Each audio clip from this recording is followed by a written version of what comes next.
컨설팅 한다고. In addition to. 아니, 좀.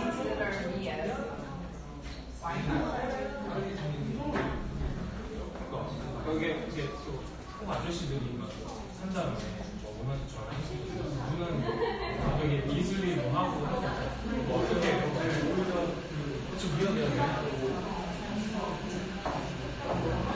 그게 맛있어.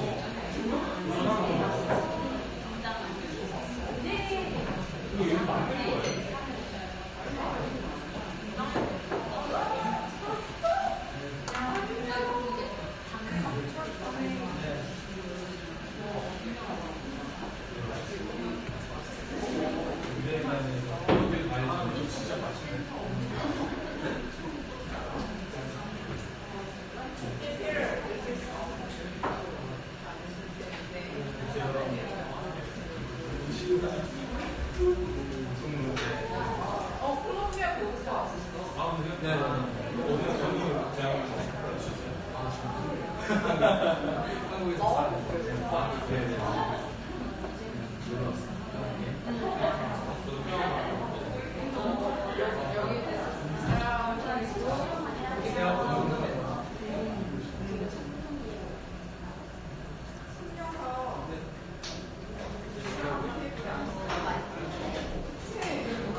네, 괜찮아요. 네네.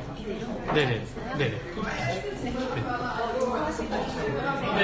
해야지. 나중에 진짜 최소한 되는데 막 먹고 그때 있나. 재밌지가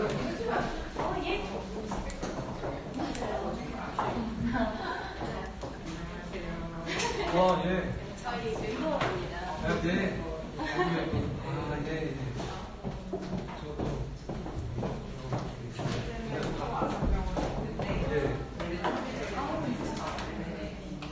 아, 예. 홈페이지에서 본 것 같아요. 아, 네. 네. 아, 그렇군요. 아. 그래서 저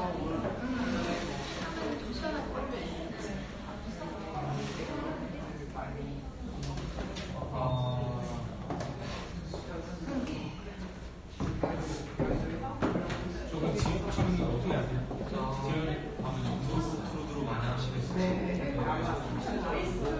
제가 지시는 어렵거든요. 미술관이 많아요. 노래가 좀 치는 좀 신기하네요. 아, 예. 알겠습니다.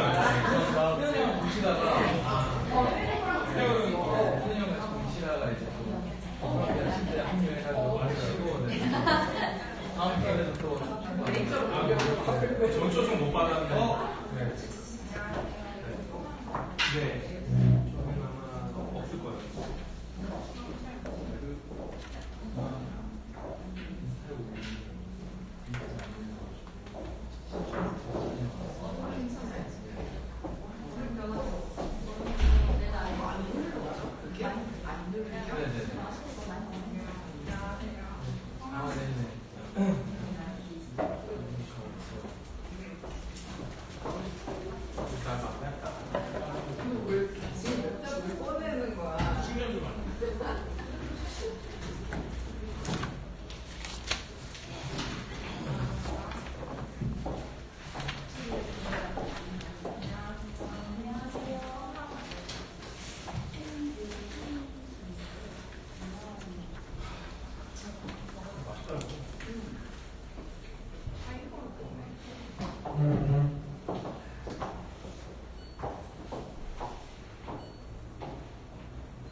네네.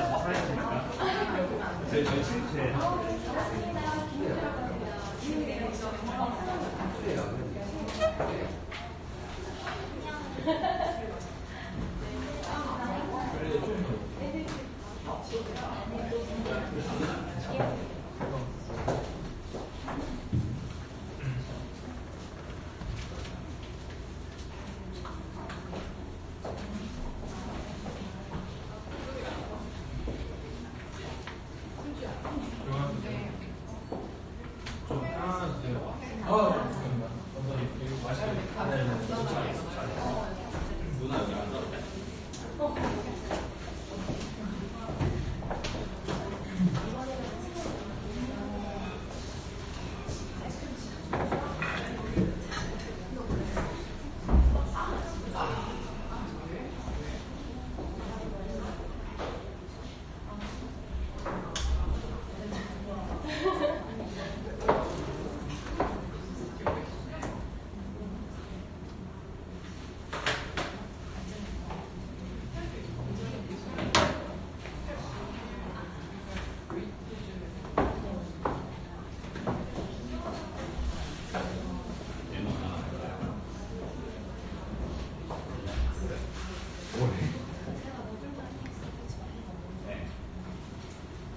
밥 먹는 거 아니야?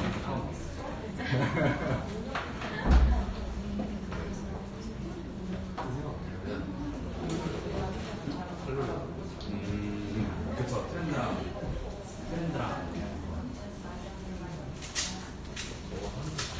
이게 보통 뭐야? 2개 정도가 뭐야? 이제 한 개 정도 가시는데 실제 클로리는 어마어마하다.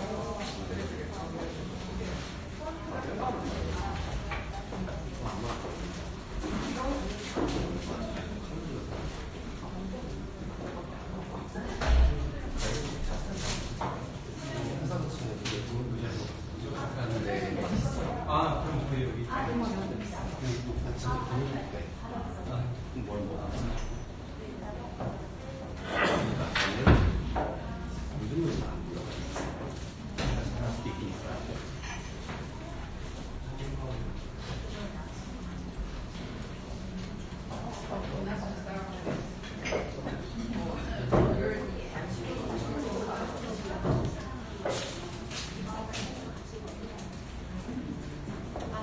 중간 정도 판매를 하니까.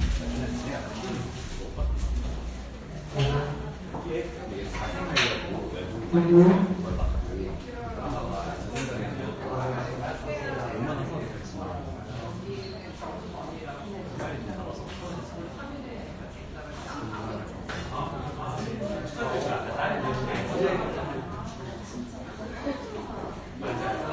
네. 가져주세요, 여기. 고등학교 앞에 있는 거 같아요. 교수님랑 여기 앞에 있어서 아, 그러세요? 좋아서 맞아요. 네, 거기도 저 부장님하고 정부 고등이 나가 이런 거 엄청 많네. 네, 그거 같아요. 그리고 어디 또 많이 하시는데. 안녕하세요. 안녕하세요. 저는 KLS의 멤버인 사라 수정이라고 하고요. 저희가 사실 지금 벌써 7시가 넘었는데 아직 몇 분이 더 기다리고 있기 때문에 저희가 한 7시 20분에 10분 정도 시작할 예정입니다. 그래서 한 10분에서 15분 정도 맛있는 샌드위치와 간식 준비했으니까 드시면서 조금만 더 기다려주시길 바랍니다. 감사합니다.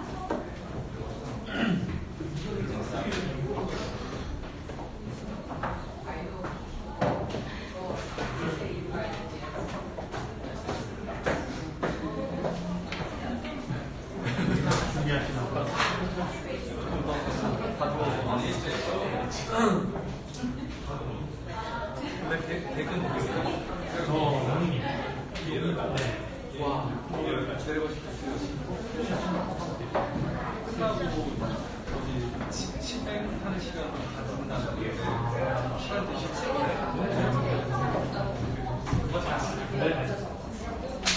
맞춰서 왔는데 그 전에 사실 지금은 굳이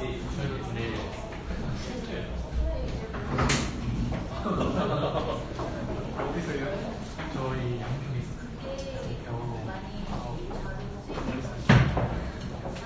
이것 때문에 보는 것 같아요. 시험 오는 거. 전부 끌어냈습니다. 시험. 이거 왜가 내가 근데 사실 이런데 전부 보는 날에 없잖아요. 저렇게 많이 이게 안 좋은 게 있으면 진짜 약간 그런 거 같진 않아요. 근데 그게 처음 저를 보는 거고 그 사람들이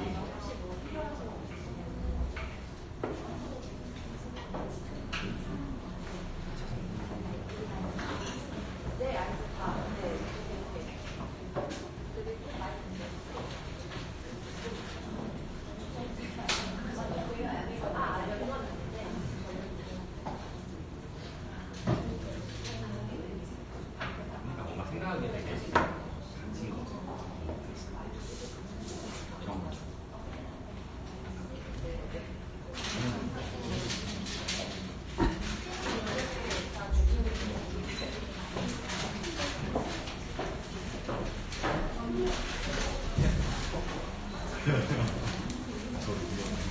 왜냐면 고양이 키우기 싫어해서 왜냐면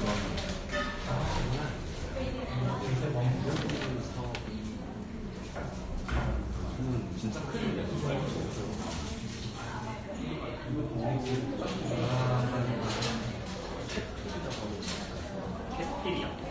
고양이 자신하고 동그란 피기 때문에 네, 맞아요.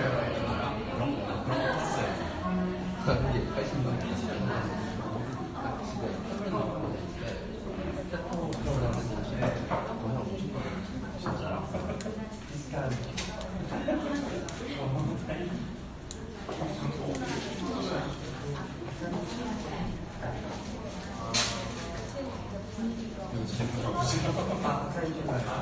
쓰레랑 맛있어요.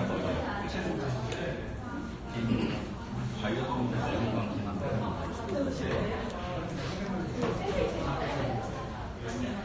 빨리 돈을 벌어서 이런 거 있잖아. 나갈 수 있어. 이미 좋은 되는 게 해놓은 거. 이번에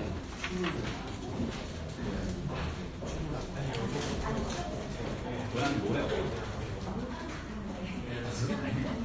고양이 노래 고양이 노래 해동이 그 시험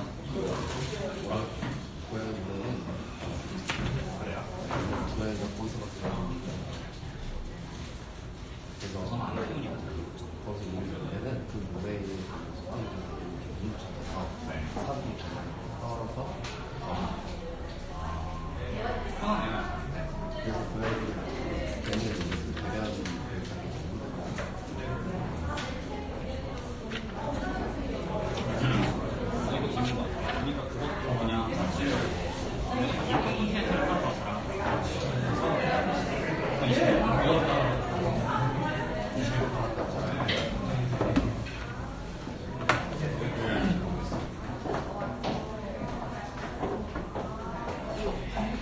원래 액정만 두 개를 쓰는데 아이패드 써서 너무 좋아요.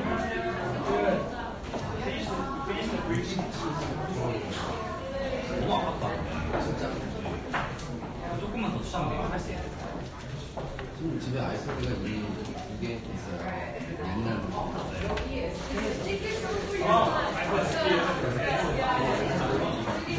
안 돼. 옛날 아이패드. 뭐야?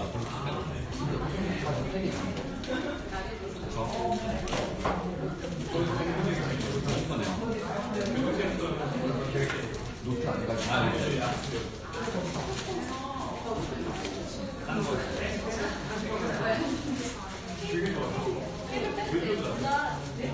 왜안 막혀요?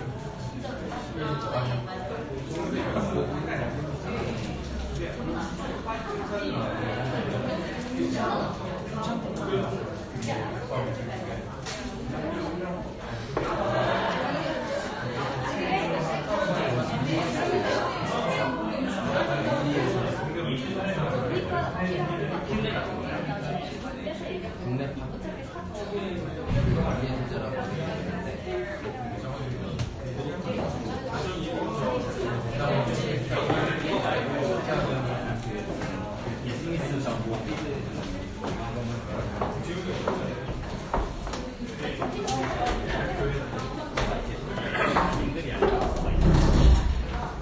그런 거 같아요.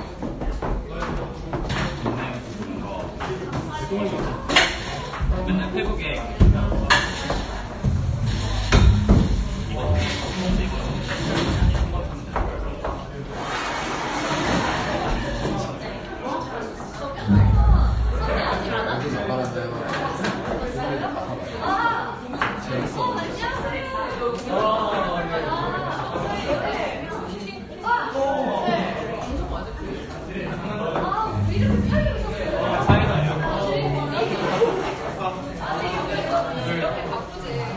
저기 아프리카 TV. 아, 쌤판이요. 아, 안녕하세요, 팀장님. 여기 있어요. 아이고.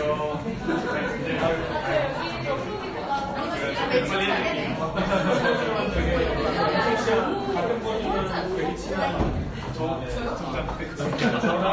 아니면 그 둘이 이거야. 아니면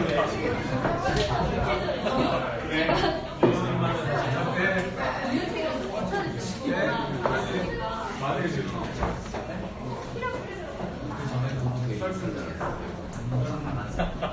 그래서 이거 맡겠다고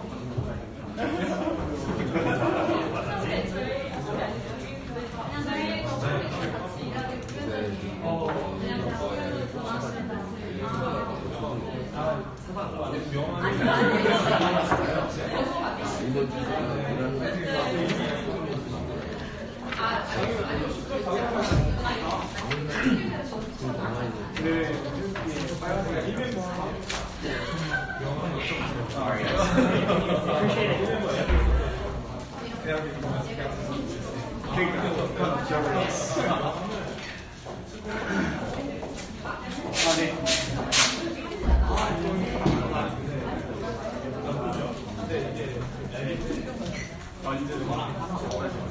개인적인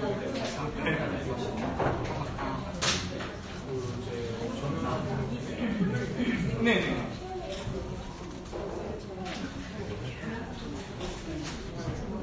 예, 예.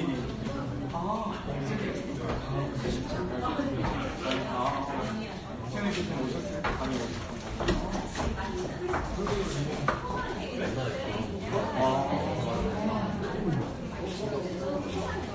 네. 이렇게 지내시네요. 네. 아, 탔어요. 굉장히 좀 어렵거든요. 진짜 그냥 근데 핀 없으면 못 봤어요.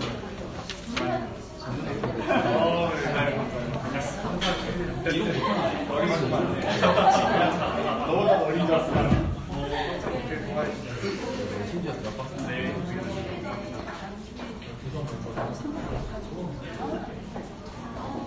분명히 괜찮아요. 잘 써진 거 같아요.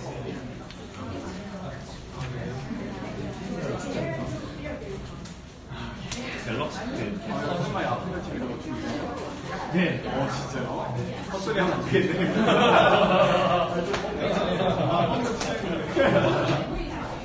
우연히 장면들이 네.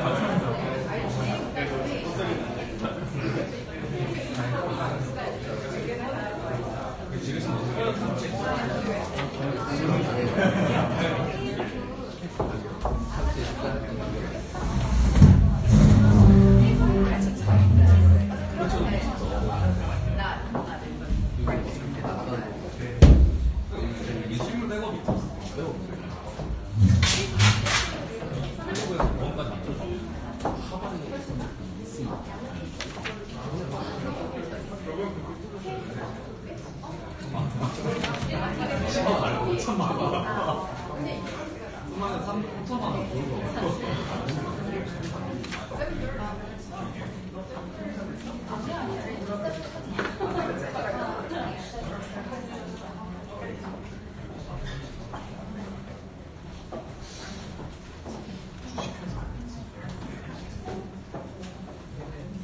진짜 이렇게 깔끔해 이거. 다른 얘기할 거예요. 큰 얘기할 때 제대로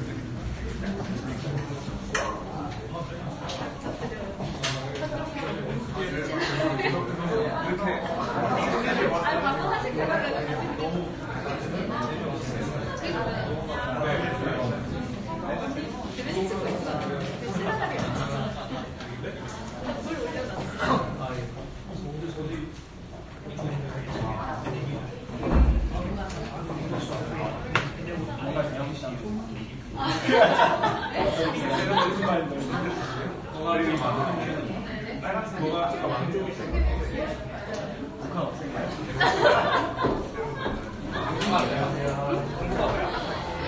내가 저거 질문하고 저 마크 이름이 있어요.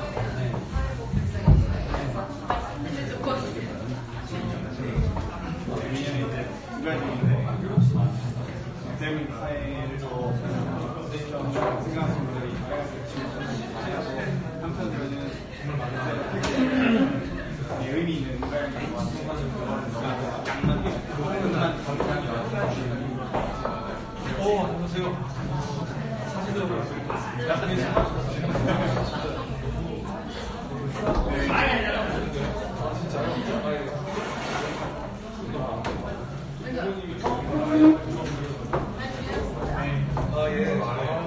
다음에 따로 진짜 못 가는데 말고 따로 만나는 거예요.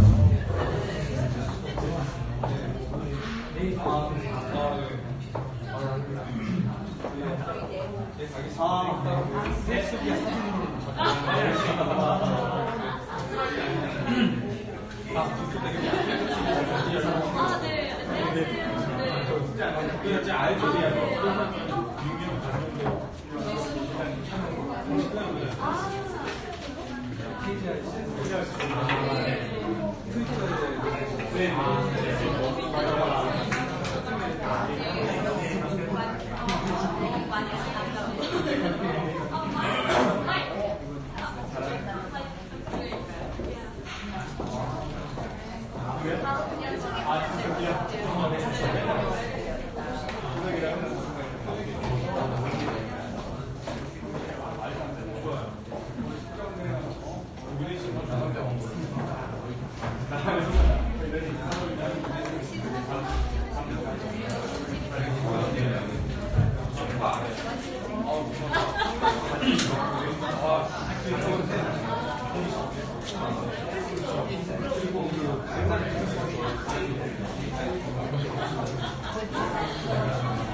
그냥 마이크 하세요.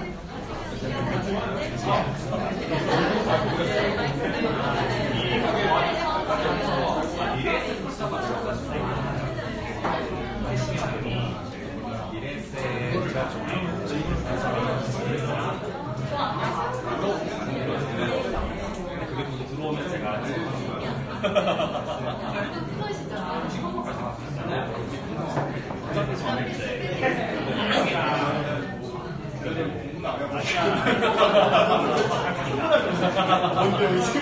거기 아무리 집중 안 하는 게 좋아.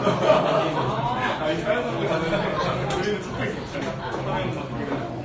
누가 괜찮은 게 알아서 라이브로 필요할 때 도움 받을 수 있는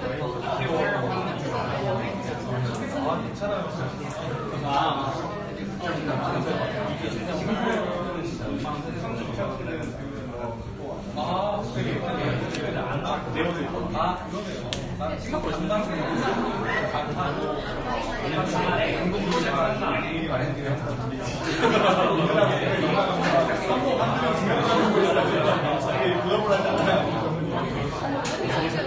하잖아요.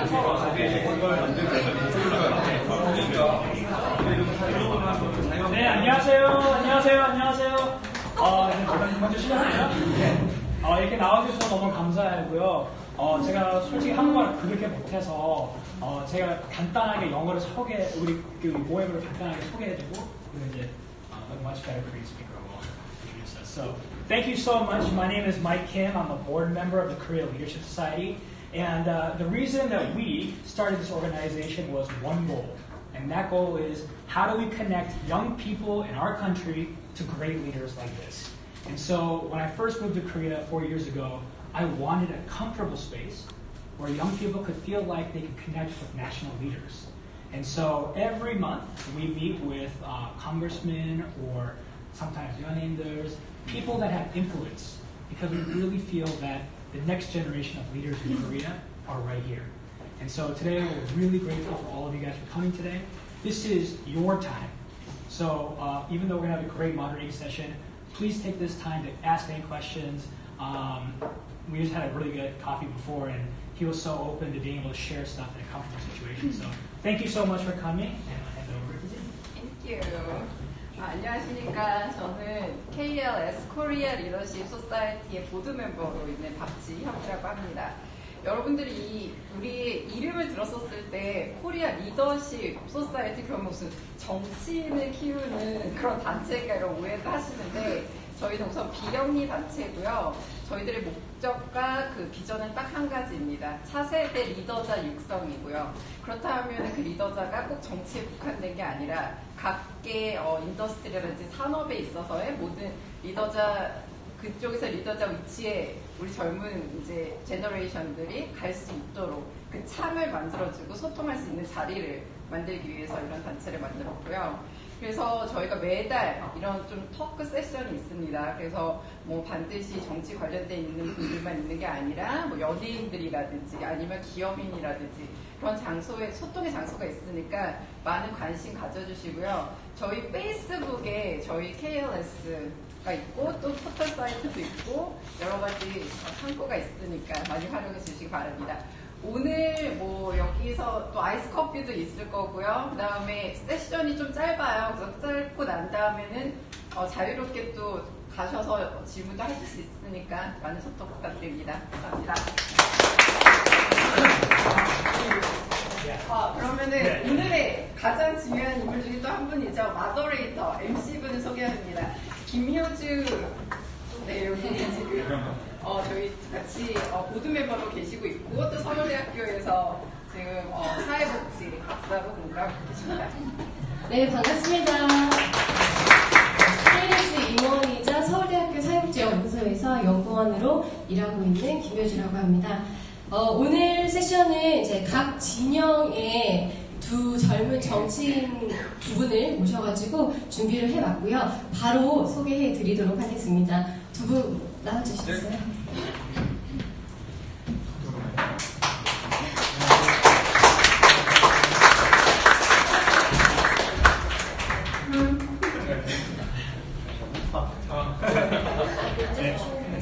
네, 먼저 제 왼쪽에 계신 분은 더불어민주당 전국 청년위원회의 장경태 위원장입니다. 안녕하세요. 반갑습니다. 그리고 저희 자유한국당의 전 비상대책위원으로 일하셨던 정현호 의원입니다. 반갑습니다. 그러면 지체 없이 바로 토론 시작하도록 하겠습니다. 두 분 모두 굉장히 활발하게 활동하고 계셔서 아는 분도 계시고 또 모르는 분도 계실 것 같은데요. 각자 소개를 좀 부탁드릴게요. 일단은 저부터. 시작하기 전에 너무 반갑고요. 제가 KLS의 마크를 보면서 궁금한 게 생겼어요. 마크에 태극 문양에 빨간색이 없는데 어떤 의미가 있는지 혹시 답변해 주실 수 있는 분이 있나요? 북한이 싫어서 지으신 건가요? 네, 색이 바랬나요? 아무튼 그래서 아까 잠깐 얘기했는데 태극 문양의 의미는 어쨌든 음과 양의 조화를 의미하고 뭐 남북의 의미는 아니거든요. 그래서 마크가 좀 저에게는 좀 새롭게 다가왔다는 말씀드리고요. 저는 항상 그 청년이 강한 민주당을 만들겠다. 그리고 31만 청년다원의 일꾼을 자부하고 있는 더불어민주당 전국 청년위원장 장정태입니다. 반갑습니다. 네.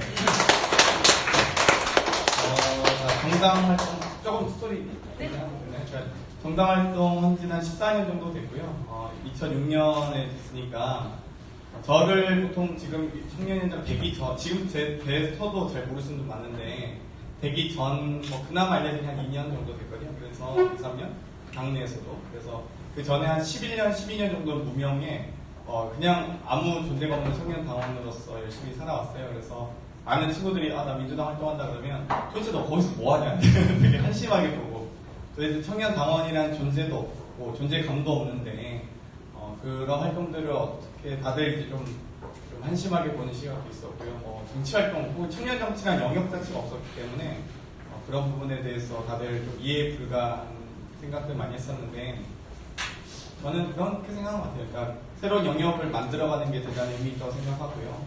또 한국 사회가 워낙 또 고령화되고 나이가 계급화된다고 저는 생각하는데 예전 20대라고 하면 30대라고 하면 20, 30대 정도는 사회변혁의 주체이고 사회를 선도하는 세력으로서의 존재 가치가 있었다고 보거든요. 그런데 요즘 세상은 약간 20대 보면 당연히 자기보다 어리고 약하고 사회적 지위가 낮다고 생각하기 때문에 저는 점점 이 사회가 점점 나이가 계급화되고 있는 사회에 살고 있다 이렇게 생각하고 또 어떤 우리가 가진 권리에 대해서도 많이 반영할 수 없다는 인지식이 있었던 것 같아요. 그래서 좀 차차 이제 말씀드리겠지만 저는 이제 제 삶을 좀 막 나라를 바꾸겠다 이렇게 생각해 본 적은 없고요.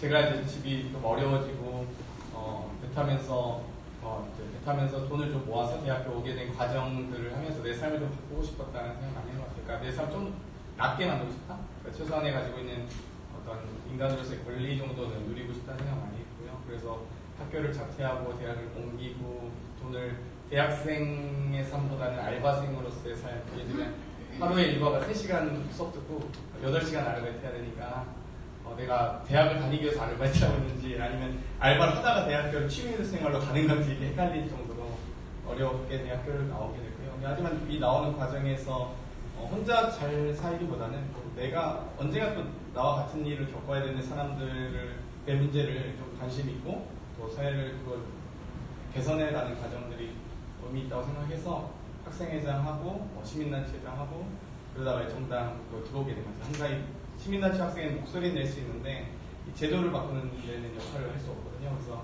그런 여러 가지 개선해왔던 일정한의 성과들이 있는데 그걸 좀 말씀드렸으면 좋겠고요. 아무튼 오늘 이런 기회를 마련해 주셔서 감사하고요. 또 이렇게 녹화가 생중계인가요? 네. 말 조심해야겠구나. 생각하면서 헛소리를 좀 하려고 해요. 약간 불안을 치면 이렇게 그런가 보다 하고 넘어갈 수 있는데 이게 증거 자료가 많으니까 최대한 진실되게 그리고 또 정직하게 말씀드리도록 하겠습니다. 장경태입니다. 네. 너무 길겠네요. 제가 사실 처음에 마더레이터 사회자분들께 2분, 3분씩 다 끌어달라고 얘기했거든요. 예, 저는 이거 봤을 때 괜찮았는데 역시 또 빨간색이 빠진 게 눈에 보이시더라고요. 예, 저는 지금 이제 스타트업도 한 4년 했고 정당 활동은 한 8년 한 것 같아요. 그렇게 하고 있었고 지금은 이제 정책을 연구하는 일을 좀 하는데요. 이제 약간 새로운 실험적인 폴리시의 형태를 띠고 있는데 정책을 좀 실험하고 그다음에 연구하고 검증된 거는 교육으로도 좀 풀고 또 다시 정책으로도 제안하는 일을 하는데 지금 제가 봤을 때 대한민국 사회에서 지금 뭐가 필요하다고 제가 느낀다면 거기서 내가 할 수 있는 것을 선택해서 하자. 그게 지금 요즘 제가 하고 있는 활동의 방향이고요.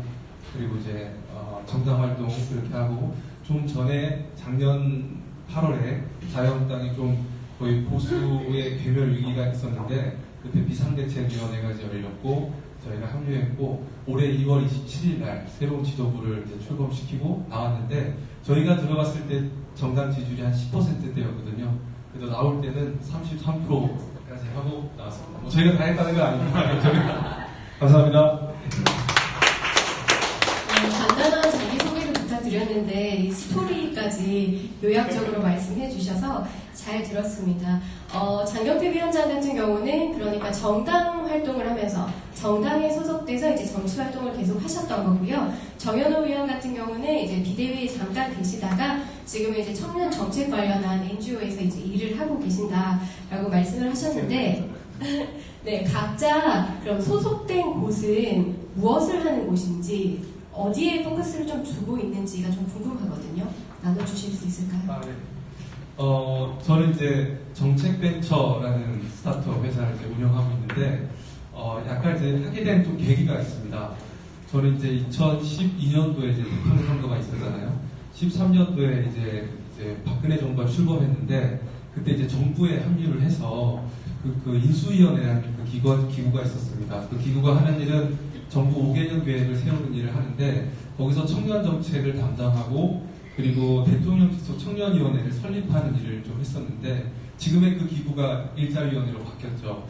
그 설립을 하고 나서 느꼈던 거는, 여기서 이렇게 정책을 만들어도 실제 현장에서 이게 작동하지 않는다면 내가 여기서 이 정책을 만드는 게 무슨 의미가 있을까? 내가 직접 실천해서 해낼 수 있는 거 아니고서는 정책 제안을 하면 안 되겠다는 생각을 가졌어요. 그래서 출범을 마치자마자 바로 그만두고 이제 스타트업 창업을 했는데, 그 회사가 지금까지 이제 오고 있는 겁니다. 그때는 교육으로 시작을 했고요. 교육 사업을 계속 하다가, 이게 리더를 양성하는 일도 의미가 있지만 사회 문제를 해결하는 정책도 중시해서 하고 싶다라는 생각을 해서 정책 연구를 이제 해왔는데, 정책 연구를 하니까 여러분 연구 다 알다시피 1년 동안 그 연구 기간을 가지고 앉아서 연구를 하게 되잖아요. 근데 그것보다는 사회 변화가 너무 빠르니까 이걸 빨리빨리 정책을 사회에 생산해야 되는데, 이게 6개월 후에 결과가 나오고 1년 후에 결과가 나와서 안 되겠다. 이게 IT 기술을 좀 활용해서 사회에 떠다니고 있는 좋은 아이디어를 정책으로 전환을 시키는 일을 하자라는 생각을 갖고, 지금 이제 저희가 기술을 개발을 완료를 좀 했거든요. 저희 기술은 이제 사회에 의미 있는 아이디어를 강력한 이제 정책 제안으로 바꿔주는 툴입니다.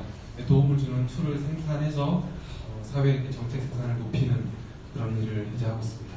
네. 저기 영업. 공연업에 대한 이제 오랫동안 알고 지낸, 저도 이제 총학생장 하면서 같이 알고 지내고, 그래서 너무나 잘 아는 사이라서. 근데 예전에 당직은 원래 공개 안 하시는 거예요? 내가 인터뷰하고 있는. 네. 저는 현재 이제 전국 청년 현장이기 때문에 대부분 거기에 이제 매진해서 하고 있고요. 거의 전 시간을 다 드리고 있어요. 그래서 위원장이 들어가야 되는 각급의 회의들이 있거든요. 중앙당 예결위라든지 조강특위라든지 그 기능은 잘 이해를 못 하실 텐데, 좀 의미 있는 좀 중요한 기구들이에요. 그래서 현대아특위라든지 공심이라든지 이런 데 다 청년현장에 들어가야 돼서 열심히 활동하고 있고요. 청년위원회는 어찌됐건 정당에 소속된 청년 기구이기 때문에 보통 3가지 목표를 가지고 있습니다. 그래서 청년 문제를 해결해야 하고요. 또 청년 당원의 지위와 권리를 향상시켜야 하고, 청년 조직을 강화시키는 일인데, 각각의 할 수 있는 반경들이 워낙 또 넓기도 하고 작기도 하고 그러거든요. 그래서 어떻게 하면 청년 당원의 지위가 올라갈 수 있니? 어떻게 하면 청년 조직을 강화할 수 있니? 그러니까 조직이라는 건 어찌되고 우리가 워낙 파편화되어 있잖아요. 개인화되어 있고. 근데 이 세대들을 어떤 세대적 공감대와 세대적 어떤 동질감, 그리고 정책적인 어떤 효용성을 가지고 이걸 사회에 반영시켜야 되는데, 이 기득권으로 이렇게 똘똘 뭉쳐진 또 이 사회 구조에서는 우리가 반영할 수 있는 목소리들이 매우 적기 때문에 그 목소리들의 볼륨을 키우기 위한 노력들을 하는 곳이 청년위원회라고 생각되고요. 항상 좀 결론적으로 말씀드리면, 저는 정당의 청년 조직들은, 여기도 이제 정당의 청년 조직의 리더로서 열심히 활동했지만, 저는 그렇다고 생각해요. 그래서 지금의 우리가 어린 존재가 아니라, 지금은 되게 중요한 일부분이지만 미래의 전부이거든요. 저희는. 그럼 미래 전부이라면 현재부터 준비해야겠죠. 그래서 제가 항상 이제 우리 청년 당원들 혹은 청년 집행부에게 이야기를 하는 게, 우리가 10년 뒤에 정당의 지도부가 되고 20년 뒤에 국정운영의 책임자가 됐을 때 과연 대한민국의 미래를 민주당 청년들이, 미래에는 민주당 지도부가 과연 할 수 있을까? 혹은 자유한국당이 집권하면 자유한국당이 아마 10년 뒤에 정권은 현재 자유한국당의 청년들이 주도하겠죠. 5년 안에 될 수도 있습니다. 제가 얘기하면서 살짝 깔고 싶었는데, 그래서 좀 인생의 차이를 굳이 비교하자면, 저는 이렇게 후회하게 대통령 직속 인수위원으로 들어오진 않았고요. 저는 현수막 달고 의자 나르면서 청년 자원봉사자로서 시작해서 차근차근 했던 것 같아요. 자원봉사자, 운영위원, 부위원장, 수석부위원장, 하부부위원장 달고 부대변인, 대변인 등을 두루두루 거쳐서 이렇게 화려하게 정부기구로 들어가는 케이스와 저처럼 잡초처럼 이렇게 살아남은 케이스가 좀 다르다. 이런 말씀을 너무 잘하니까 제가 비교하게 돼요. 아무튼 그래서 우리가 이제 그런 것 같아요. 정치를 하시는 분들이 대부분 다 문제 해결과 정책 생산, 아젠다 세팅 등만을 고민하실 수 있는데 저는 인사나 우리나라의 통치 구조를 이해하는 게 되게 중요하다고 생각해요.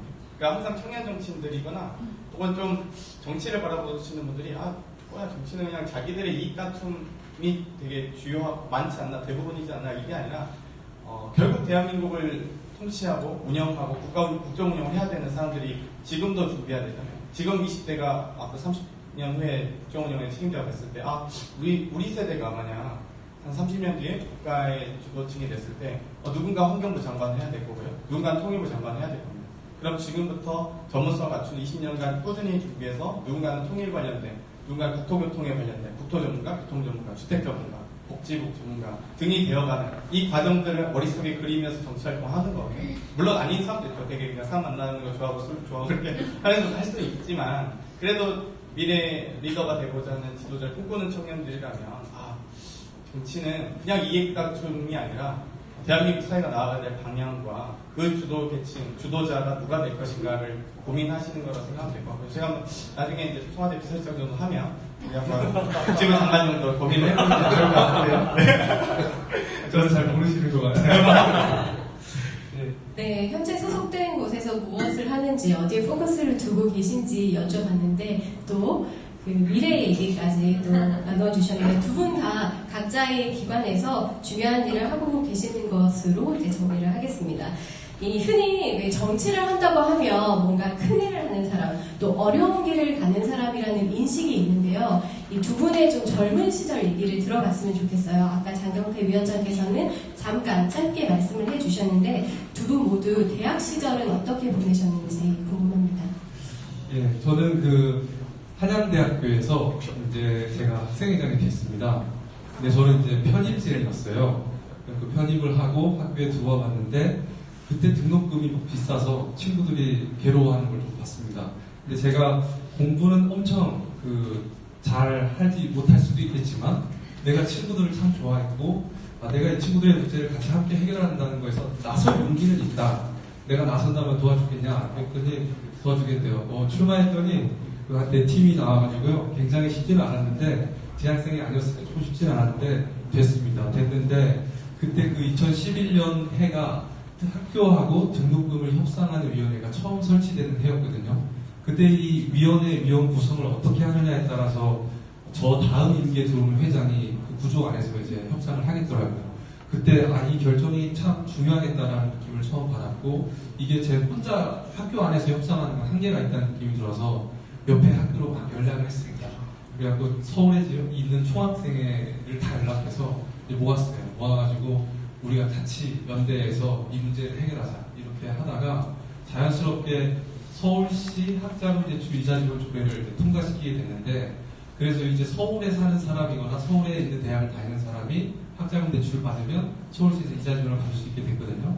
그게 서울시에 통과되고 전국으로 퍼져나갔고 그러다가 또 자연스럽게 등록금으로 생각이 옮겨가서 이제 반값 등록금 이제 운동을 하게 됐죠. 그때 광화문의 시위가 엄청 컸는데 그때 이제 저희가 주장했던 건 어려운 사람부터 반값 등록금이 아닌 전액을 받게 해주자. 그래서 소득 연계형 국가장학금을 주장했는데 그 모델이 지금의 국가장학금 모델입니다. 그래서 지금 대학교를 다니고 있는 분들은 이제 국가에서 한 4조 원 금액의 국가장학금 1유형, 2유형 지원을 받거든요.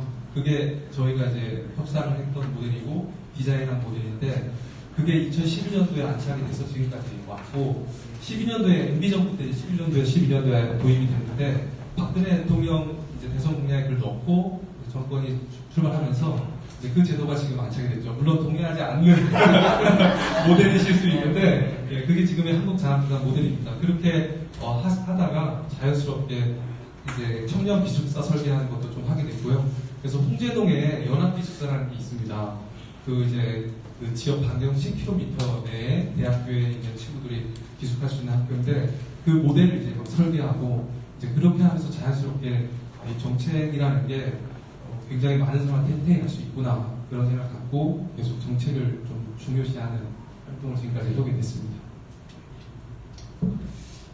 강론으로 좀 들어가면 되게 다를 것 같은데 아무튼 저는 이제 학창 시절에 대학교를 다니고 있다가 집이 이제 갑자기 소송 구도가 나서 소송이 걸렸어요. 그래서 이제 학자금 대출 받으러 갔더니 학생처에서 그 부모님 사인을 받아오라고 하는 거예요. 아니 부모님 어려워지셔가지고 학자금 대출 받으러 왔는데 부모님 허락을 받고 가는 거죠. 제가 성인인데 그래서 되게 이런 경우가 다 있냐고 따졌더니 법과 제도가 규정상 어쩔 수 없다. 그럴 거면 이따위 학교 자퇴하기 쓰기 다니고 자퇴해서 딱 쓰고 나와서 이제 뭘 할까 생각했을 때 이제 대학교 안 가고 그냥 사업을 한번 해서 정말 사업 왕이 한번 돼봐야겠다는 생각을 했어요. 근데 가장 단기간에 빨리 돈을 벌 수 있는 게 이제 선원 취업을 발급받아서 배를 타러 가고 하면 돈을 많이 받았거든요. 그 당시 제가 공이학번인데요.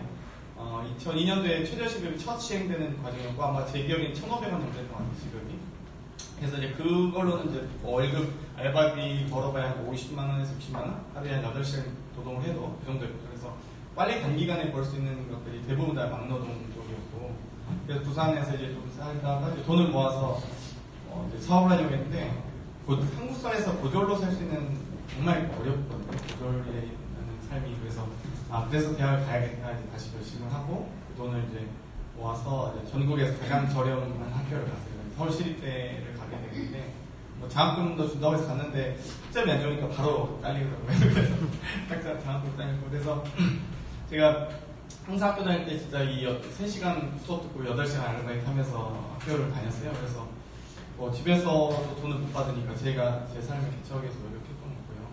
이 과정에서 정치란다기보다는 학생회를 열심히 하고 저는 방금 이제 학내자주학생이라고 하는데 저랑 이제 총학생의 성향도 많이 다르죠. 저는 약간 운동권 학생이었고요. 사실 저희 이제 좀 사회 변혁을 하는 사회를 바꿔가는 변화의 주도 계층은 학생이다라고 저는 생각하기 때문에 여러 가지 이제 방송 때문에 좀 디테일하게 말하겠는데 노동자, 농민, 학생들에 의한 변화 계층의 주도 세력 이런 이론들이 있거든요.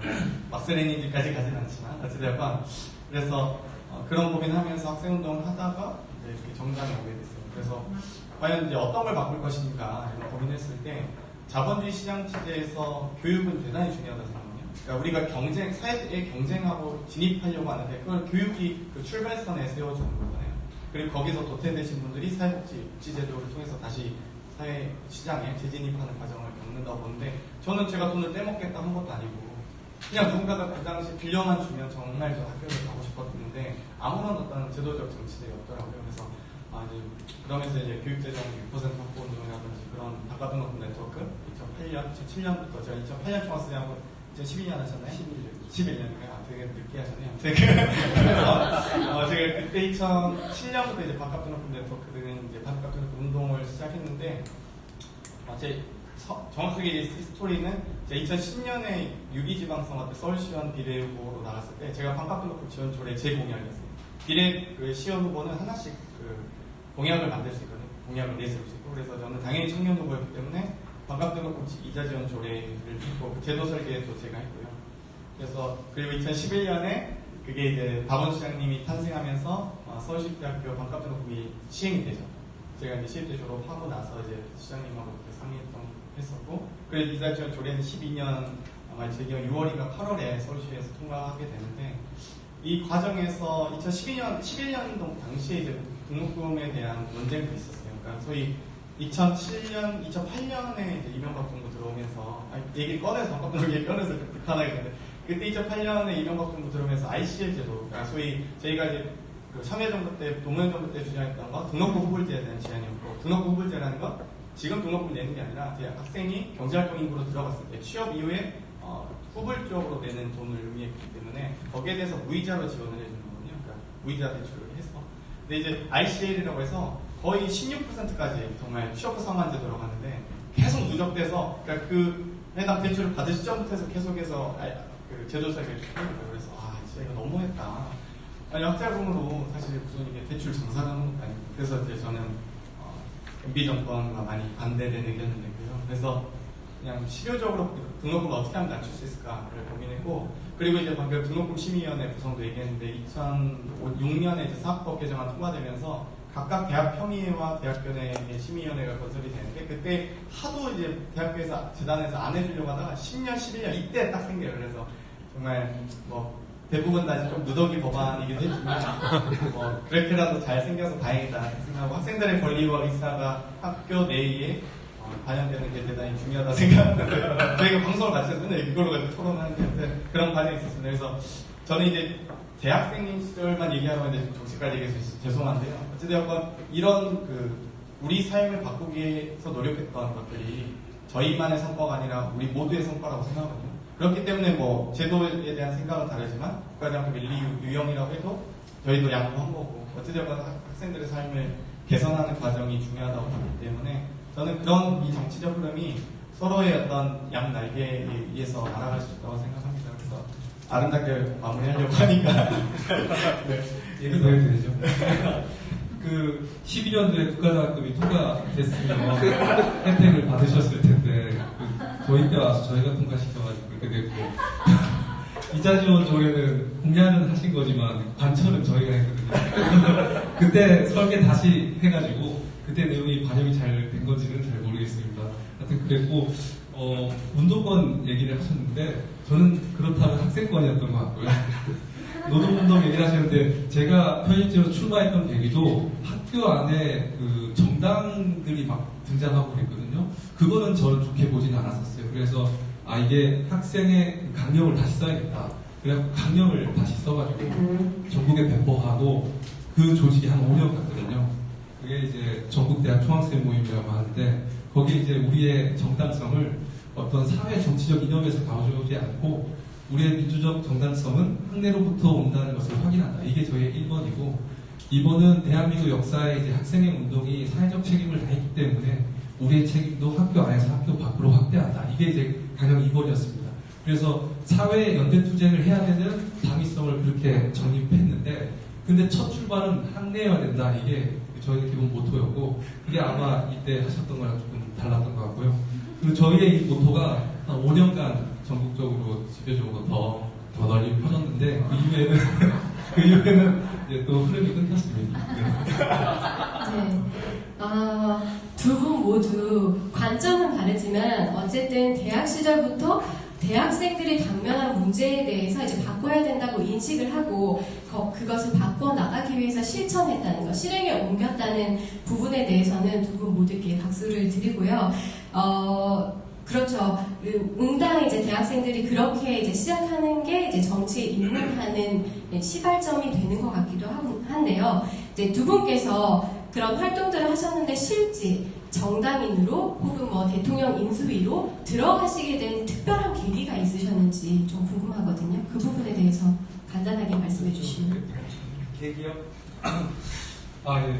아까 뭐 다 이미 말씀 좀 드렸지만 이런 국가장학금이라든가 그다음에 학자금 대출 이자지원 조례 그리고 기숙사 설계 이런 걸 좀 하다 보니까 이렇게 정부 정책 설계할 때 그 얘기가 이렇게 좀 주변에 두루두루 좀 알고 있었던 것 같아요. 그래서 정부 정책 설계도 같이 해보자 했고 그래서 자연스럽게 참여를 하게 됐고 그리고 11년도죠. 청년 정치라는 단어가 그때부터 등장을 했거든요.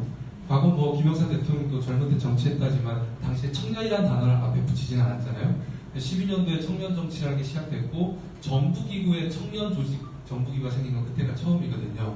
그래서 이게 아마 청년 정치의 첫 출발일 수도 있겠다 그런 생각을 가지면서 저도 이제 활동했던 게 잘 맞물렸던 것 같고 그때 이제 그런 일을 좀 했는데 정부의 청년위원회라는 조직을 설계하고 세우는 게 가장 좀 뜻이 깊었고 그렇게 하기 위해서 좀 전 부처의 도움이 필요했거든요. 그래서 각 부처에서 이 청년 일을 할 수 있는 분들을 섭외하고 또 법령을 통과시키고 정부 예산 들어오고 조직 설계하고 지금 문재인 정부의 대통령 직속 일자리위원회 사무실이 KT 빌딩 12층에 있거든요. 그 사무실을 저희가 선정한 사무실입니다. 저희가 선정하고 거기에 국가가 월 이렇게 임대료를 내게 하고 설정하고 나왔는데 이제 그 기구가 지금 문재인 정부의 일자리위원회죠. 네, 청소년 대통령실 청년위원회와 대통령실 일자리위원회 완전 다른 위원회이긴 한데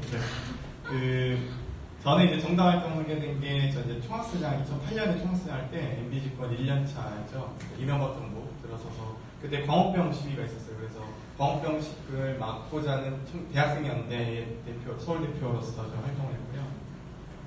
그 당시 이제 조금 광우병 얘기 조금만 드리면, SRM이라고 하는 위험물질이 30개월 이상의 송화지에서 발견이 많이 되는데, 광우병소라고 하죠.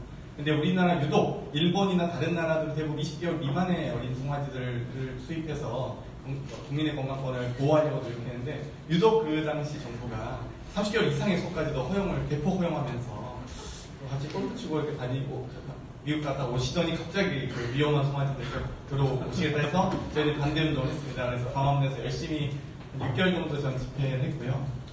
밤에 항상 이제 전경과 대치하는 대학 생활을 보냈고 그러다가 좀 저도 많이 좀 다치기도 했고, 뭐, 이렇게 팔에 약간 깁스도 좀 하고 했거든요. 막, 방패로 맞아가지고. 근데, 그 정부를 겪으면서 제가 생각했던 건, 학생회나 시민단체의 한계들을 많이 느끼게 된 것 같아요.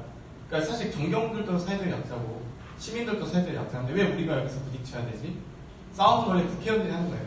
예를 들면 제가 이렇게 표현하는데, 국회의원들 맨날 싸움 지르라고 그렇게 하잖아요. 국민들을 싸우게 하면 안 되죠. 국회의원들이 알아서 싸우고 저희한테 얘기를 해주는 게 맞죠. 저는 이제 그렇게 생각해요. 그래서 국회는 좀 싸워도 된다. 물론 해머나 약간 뭐 이렇게 이상한 쇠망치를 가지고 하면 안 되고 말로써 명분과 정당성을 가지고 싸워야 돼요. 영국 위에 대단히 멋있잖아요. 논쟁하고. 그래서 저는 그 당시 이제 광우병 속이 이제 막 반대 운동하면서 방송에서 몇 번 출연하고 이렇게 하면서 그 당시 이제 민주당에서 스튜던트 컨실이 없었어요. 그래서 대학생위원회를 만든다고 해서 그때 제가 이제 지원을 했고 또 그 과정에서 초대 대학생위원장으로 정당 내 20대 기구를 처음 만들었어요. 그래서 그때 정당에 들어와서 활동하게 되는데, 그때 정치적 상황도 약간 당도 사실 좀 보수적이었던 게, 우리 당에 대학생위원회가 있어? 아니면 대학생인데 왜 정당 활동해? 이런 질문 대단히 많이 받았거든요. 그러니까 대학생인데 정당 활동하면 안 되나요?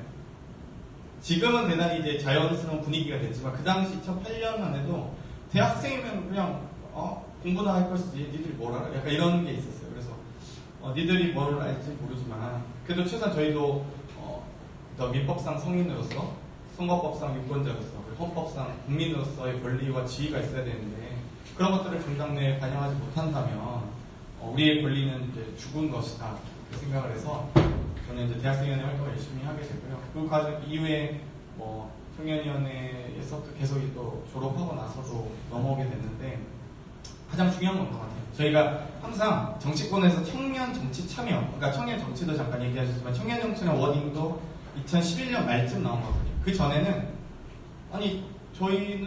저는 사실 그렇게 생각해요. 저는 청년 정치라는 말 별로 안 좋아하거든요. 저희는 잠깐 젊은 정치인일 뿐이고 좀 더 빨리 시작한 정치인이고 김영삼 대통령 26살에 국회의원 됐을 때 청년 정치인이라고 부르진 않았어요. 동등한 대우와 지위를 해줬죠. 31살에 국회의원 됐던 김대중 대통령에게 청년 정치라고 하지 않았습니다. 근데 유독 요즘에는 청년 정치, 그래 니들 저리 가서 놀아 이런 느낌을 받고요. 정치 참여란 말도 대단히 주의해서 저 써야 된다고 보는데 정치 참여란 말로 우리를 주변인화시켜요. 정치는 하는 사람 따로 있고 청년 너희들은 참여해 이렇게 표현합니다. 저희가 정치 주체인데 저희가 주도 세력이고 정치 주인인데 주체란 말 좀 어렵네. 정치 주인인데 왜 우리가 정치 참여란 말로 주변인하지라고 생각해서 저는 이제 그래서 이제 가끔 당직 선거라든지 출마하는 과정에서 좀 어린 나이에부터 출마를 경험했던 것 같아요. 그래서 만 26세의 시의원, 만 29세 때 전당대 최고위원 선거 나가고 전당대를 제가 만 29살